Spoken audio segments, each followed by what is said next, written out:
Freud described a certain ways of defense used by the ego in dealing with the conflicts that occur between the id and the superego.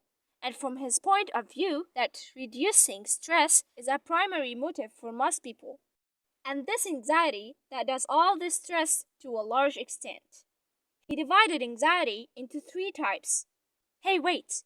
If you don't know what is the ego, id, and superego, so in 1932, Freud introduced 3 terms to describe his idea of the division between the conscious mind and the unconscious mind: ego, superego, id. He believes that these terms proved an excellent description of the dynamic relationships between the conscious and the unconscious. The ego is often conscious and deals with reality.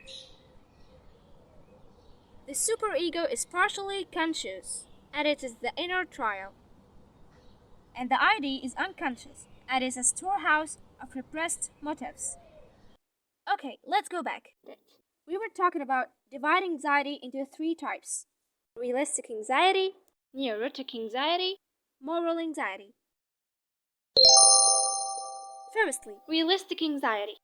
It is a person's fear of real events, such as the fear of bite by dog, because he is sometimes exposed to fierce dogs. So staying away from the situation is the easiest solution to reduce stress caused by realistic anxiety. Neurotic anxiety is the unconscious fear that overwhelms us, makes us unable to control the impulses of the id, and then exposes us to punishment. Moral anxiety. And this fear from violation of our values and moral principles. This fear leads to feeling of shame and guilt, and this anxiety stems from superego. Sigmund Freud said the occurrence of anxiety is what makes us use the defense techniques to overcome it and withholding the truth from ego, id, and superego. He also said that these methods are used to distort the truth in an unconscious way, and anyone can overuse them in order to avoid some problems.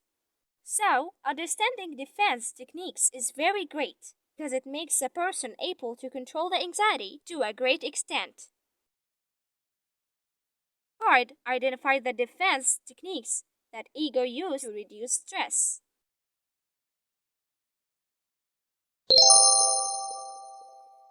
Displacement.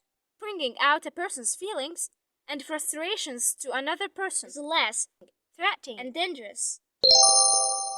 Denial. Refusal to acknowledge that something is happening or has happened.